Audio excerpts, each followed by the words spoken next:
As an architect ഇന്നത്തെ site visit എനിക്ക് വളരെ സ്പെഷ്യലാണ്. മോർണിംഗ് 5:50 കായംകുളത്തേക്കുള്ള ഈ യാത്ര നമ്മൾ സ്റ്റാർട്ട് ചെയ്യുന്നത്. ഏർലി മോർണിംഗ് പോയതുകൊണ്ട് തന്നെ ഇടയ്ക്ക് നമ്മൾ ബ്രേക്ക്ഫാസ്റ്റ് കഴിക്കാനൊക്കെ കയറി. ചെറിയ ചാറ്റൽ മഴയത്ത് പാട്ടൊക്കെ കേട്ടുള്ള ഈ ഒരു യാത്ര അതൊരു പ്രത്യേക ഫീലാണ്. അങ്ങനെ നമ്മൾ സൈറ്റിലെത്തി.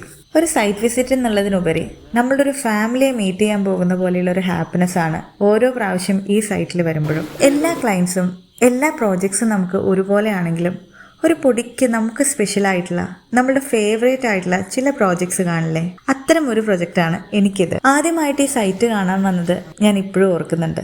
അന്ന് തൊട്ട് ഇന്ന് വരെ ഈ ക്ലയൻസ് നമുക്ക് തന്നിട്ടുള്ള ഒരു ഡിസൈൻ ഫ്രീഡം, നമ്മളിൽ അവർക്കുള്ള ഈ ഒരു വിശ്വാസം, ഓരോ ഡീറ്റെയിൽ ചെയ്യുമ്പോഴും ഡ്രോയിങ്ങിൽ നിന്ന് 1 മില്ലിമീറ്റർ പോലും മാറരുത് എന്നുള്ളത് ഇവിടുത്തെ ക്ലയൻറ്റ് മിസ്റ്റർ ജുബിൻ്റെ നിർബന്ധമാണ്. ഈ ഒരു പ്രൊജക്റ്റിൻ്റെ എക്സിക്യൂഷനിൽ ജുബിൻ്റെ ഇൻവോൾവ്മെൻറ്റ് അത്ര വലുതാണ്.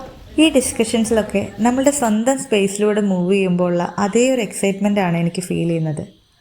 ഒരു ട്രോപ്പിക്കൽ ട്രഡീഷണൽ ശൈലിയിലാണ് ഈ വീട് നമ്മൾ ഡിസൈൻ ചെയ്തിട്ടുള്ളത്. ഒരിക്കലും ഒരു റഫ് സ്കെച്ച് മാത്രമായി നമ്മളുടെ സ്കെച്ച് ബുക്കിൽ ഒതുങ്ങിയ കുറേ ഐഡിയകൾ ഒരു ലിവിങ് റിയാലിറ്റി ആവുക എന്നുള്ളത് കാണാൻ കഴിയുന്നത് ആർക്കിടെക്ട്സിന് മാത്രം കിട്ടുന്ന ഒരു ലക്കല്ലേ. പിന്നെ ഈ family, they are very close to my heart. എല്ലാ സൈറ്റ് വിസിറ്റിലും ഞങ്ങൾക്ക് വേണ്ടി എന്തെങ്കിലുമൊക്കെ പ്രിപ്പയർ ചെയ്യാൻ ക്ലയൻറ്റിൻ്റെ അമ്മ മറക്കാറില്ല. പോരാൻ നേരം ചക്ക വറുത്തതും മാങ്ങയും ഒക്കെ തന്നാണ് ഞങ്ങളെ പറഞ്ഞയച്ചത്. സൈറ്റ് വിസിറ്റ് കഴിഞ്ഞ് ക്ലയൻറ്റിൻ്റെ കൂടെ ഫുഡും കഴിച്ച് കുറച്ച് പർച്ചേസിങ്ങും കഴിഞ്ഞ് ഞങ്ങൾ തിരിച്ച് വീട്ടിലേക്കും.